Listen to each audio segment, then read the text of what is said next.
I'm gonna just pull the band-aid right off. Gaming in 2025 and for the probably foreseeable future doesn't look very bright. Between the $80 to $90 game markup price, everything else seemingly going up, possible tariffs put in place too, everything just looks like it's getting more expensive than what most people can afford. And it sucks. It really does. Because, you know, the prices of everything go up, but meanwhile, our paychecks stay the same. And that is the sad world that we are living in, but I think there's a little bit of a bright side. I do. I think we can always have older games to fall back on. They're always going to be there. They're always going to be reliable, at least until our young kids grow up and all they've known is digital games because physical games have been phased out. But for right now, in 2025, we still have good old digital games. And that's what I've been doing. I've been collecting some old digital games. Like, for instance, for the Wii, I bought Pokemon Battle Revolution. I'll be really excited to jump into that game. I don't even know what the game's about, but I know it's pretty fucking cool, and I can't wait to play it. But yeah, it just, I don't even really know what to say. It's just like, it sucks. I think there's going to be a lot of games that aren't going to be worth the price tag. Countless examples from last year of games that just weren't worth the price of, you know, what they came out to be. Whether you want to throw Concord into that discussion or you want to throw, I can't even think of any other game pretty much literally into the discussion. And it could be for any reason, right? Bad writing, they put too much money into it, the graphics are really shitty, or like whatever you want to say is this game's downfall or that game's downfall, or all the things that made this game really bad. You know, I'm not here to discuss politics or get into why something was bad or why something was good. I'm just saying, there was a lot of bad games last year and the years prior to. But now we're going to be paying $80 or $90 for bad games. Like, let's jump into it here. Microsoft's recommended retailing price for its Xbox consoles will jump at least 20% for each version.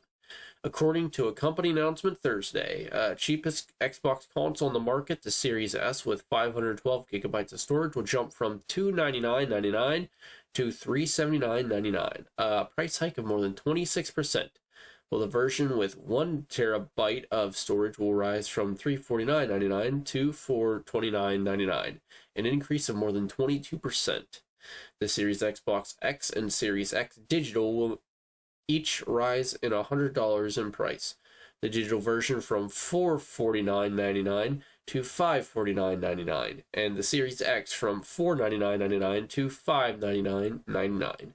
Microsoft said it will also raise prices for some of its games to $80 in time for the holiday season, following in Nintendo's footsteps after it also raised some game prices to $80 in April, breaking the previous industry standard of $70 for games.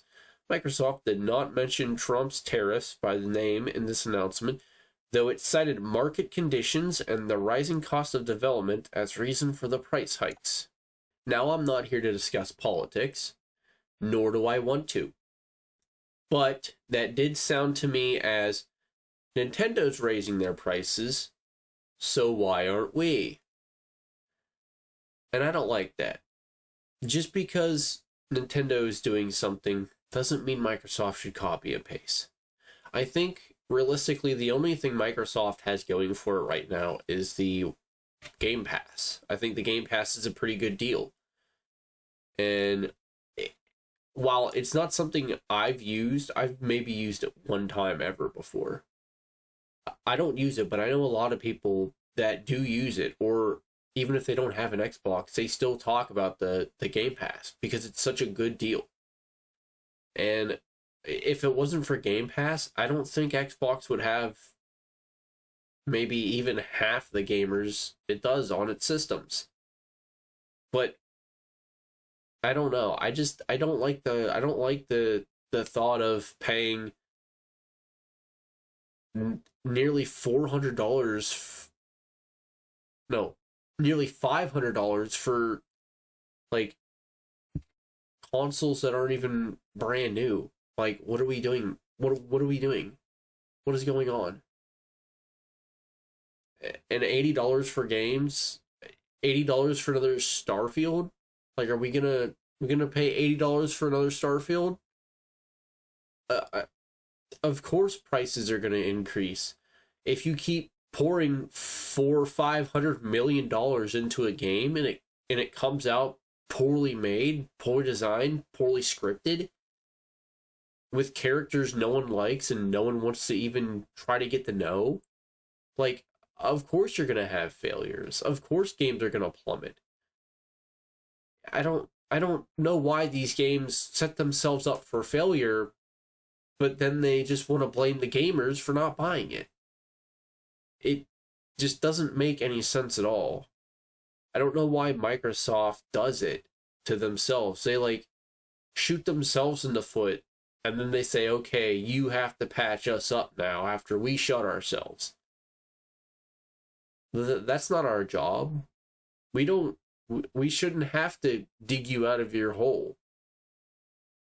So I think the price hikes is going to end up hurting Microsoft, Nintendo, and PlayStation more than anyone else.